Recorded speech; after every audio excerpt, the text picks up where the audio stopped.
Are you surprised?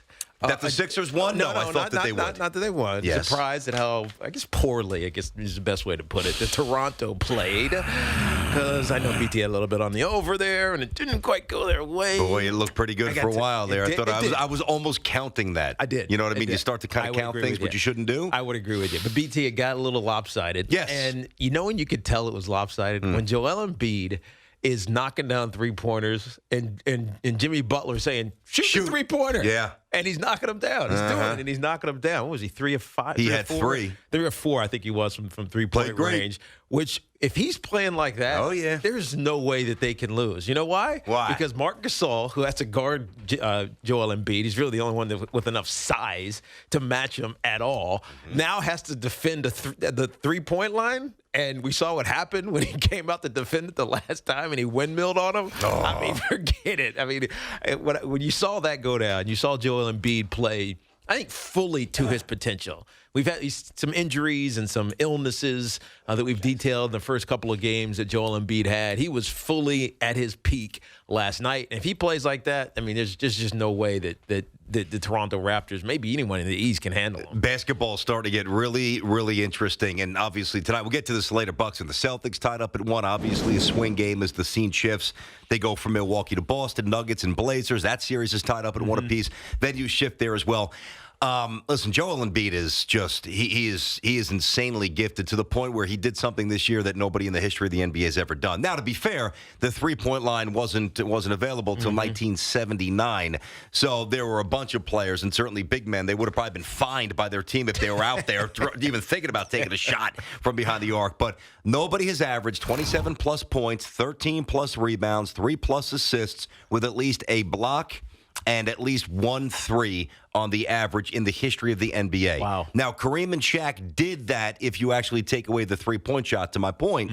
But listen, Joel Embiid is a freakish talent with an exuberant personality who plays incredibly loose, and when he's on, he's great. I don't want to – listen, I really did think Philly would play well last night. You know that. I loved them yesterday. Yeah, coming home. I did. Yeah, of course. I did. Fans are great there. We talked about it yesterday. But here's why I don't really think Sixer fans should be totally thrilled. Not thrilled, that's the wrong word. Fooled by the result. Okay. All right. Now, and we'll get to the debate with Mark Jackson and Jeff Van Gundy in a second. That was great. But I just want people to realize that of the, roughly 84 shots, I think it was? Yeah, of the 84 shots, almost 40 were taken by players who will probably not be on the team next season. That is Tobias Harris, who's a free agent and is getting paid. Yes. That is Jimmy Butler, who's got a player option, will obviously opt out. Now, maybe they try to retain him, but maybe somebody else gives him the full max and he bounces. And J.J. Redick, who's obviously not a kid, but has a real role on this team. And he's going to be viewed as a sniper and as a piece that could probably take another team, maybe help them jump up a peg or two. So I believe he will get some money on the open market as well. Now, that doesn't mean that if you do your job roster-wise that, with Embiid and hopefully the evolution of Ben Simmons, that they will not be in a position to chase championships for a while. But generally, think about the Warriors run. Think about the Lakers run in the 80s. Think about the Celtics run in the 80s. Think about the Rockets when they went back-to-back. Think about the Bulls when they went three-peat, then a little time off, then they went three-peat again. Think about all the champions in the history of the NBA. Even the Heat. The Pistons back-to-back, bad boys. Even the Miami Heat. The Miami Heat. There's always a roster commonality. And there is a very good chance that the Sixers, who I definitely believe are better than the Raptors, Kawhi just doesn't have enough help. Don't tell me Kyle Lowry. Kyle Lowry is not good enough, period. Conversation's over. Not good enough. He might win you one game. He's got a heart as big as the entire arena. He is not good enough to play the role that he has to play for the Raptors. So the Sixers will win this series, and they very well might beat, probably not, but whomever waits in the conference finals. And then where do you go? It's not this natural ascension. Yeah. And that's problematic for the Sixers. Even if they get to the NBA Finals, and they're not going to beat the Warriors, whoever gets there from the West, I don't think. They're not going to beat the Celtics if they get there, or the Bucks. But even if they do, it's just not it's not sustainable. And, ultimately, when you think about it then, is it not a failure of the process, right? Because we talked about the process yesterday a little bit, BT, and how, a lot of people want to point to it. The process worked. The process worked. The process worked. No, it didn't. It was a lot of failures in the process. You got two really good players.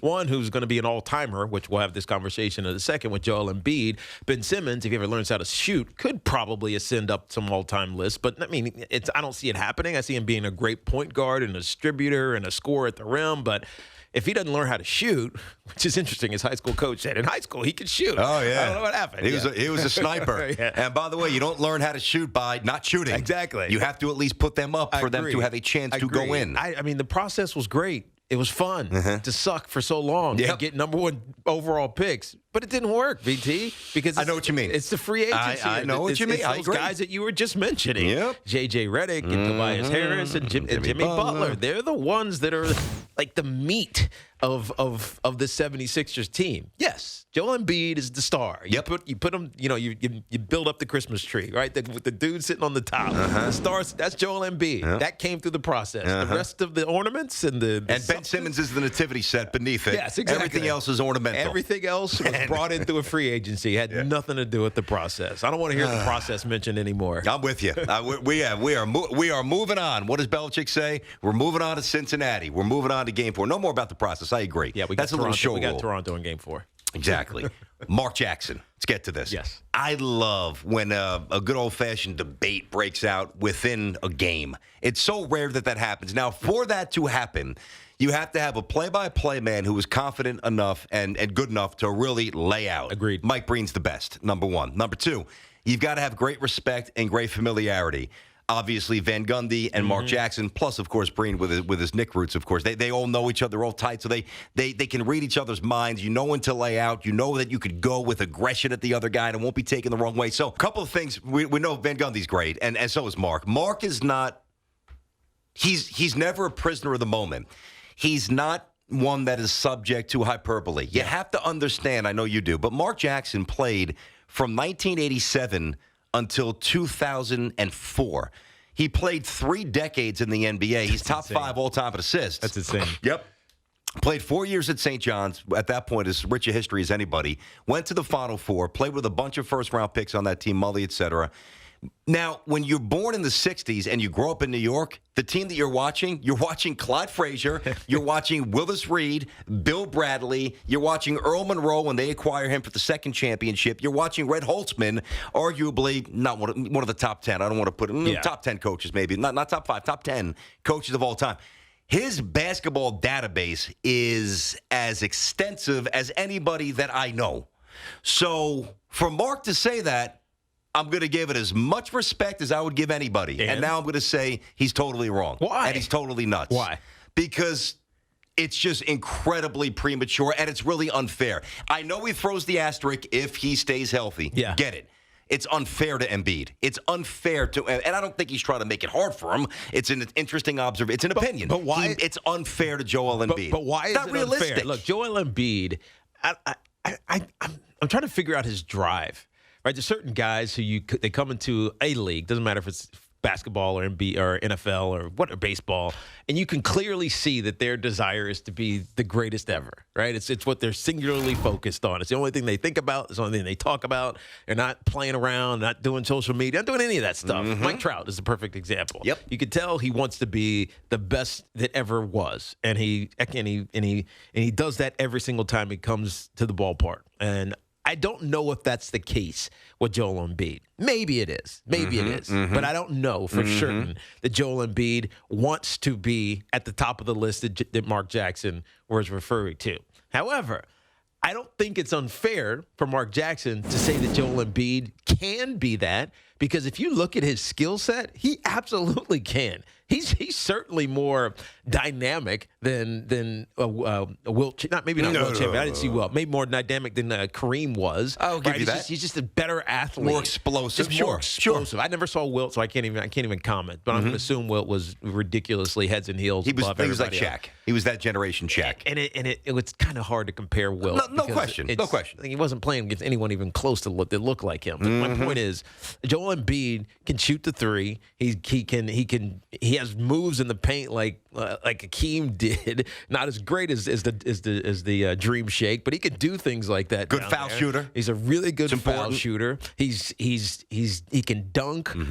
He plays great defense. As you see, we had 5 blocks last night. Mushing guys at the rim, and he's just a difference maker everywhere. Now, I don't think he's ever going to score as many points as Kareem.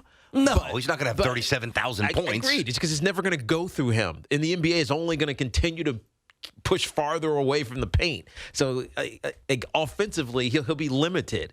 But I think impact-wise, Joel Embiid is as impressive as there is that you've seen in a long time for a big man. I mean, a true center. He's not like the hybrid. You know what I mean? He's not like Tim Duncan. Tim played a lot of 4, a little 5. Right. I hear you. That's exactly right. Okay, impact. What have they done? What's the impact that I've missed so far? Nothing. I'm just curious. Nothing happens with one guy in basketball, especially not in 2019. In Wilt's day. Yeah, it could be Wilt. You score 100 points in a game, you're going to win a few games. I'm just telling you, right? It's not happening anymore. And basketball is so much more of a team-oriented game. You can look at the Toronto Raptors, their opponent last night. Kawhi is probably the best player on the court, right? They still got beat by, 20 or 23 or whatever it was. So it's like it's not a one-man sport. And we just finished detailing how the process was supposed to bring all this talent. Right, the failed, what was the guy's name? Anthony. Who did they draft in the first round? Anthony. I'm not sure what your. I can't remember who it was. But anyway, talking about the Sixers. Yeah, the Markelle Fultzes of the world. Like they've had all of these guys. Nerlens Noel was a trade. That was a trade. Yeah, that was a trade too. They didn't draft him. That was a trade. There was a bunch of them that just didn't work. Oh yeah, out. They had Michael Carter Williams, won Rookie of the Year. Yeah, we went through it yesterday. Julian Okafor, obviously coming out of Duke, that didn't work out. I mean, there's a lot of swing and misses. I agree. Quite frankly, you and I could have done a better job.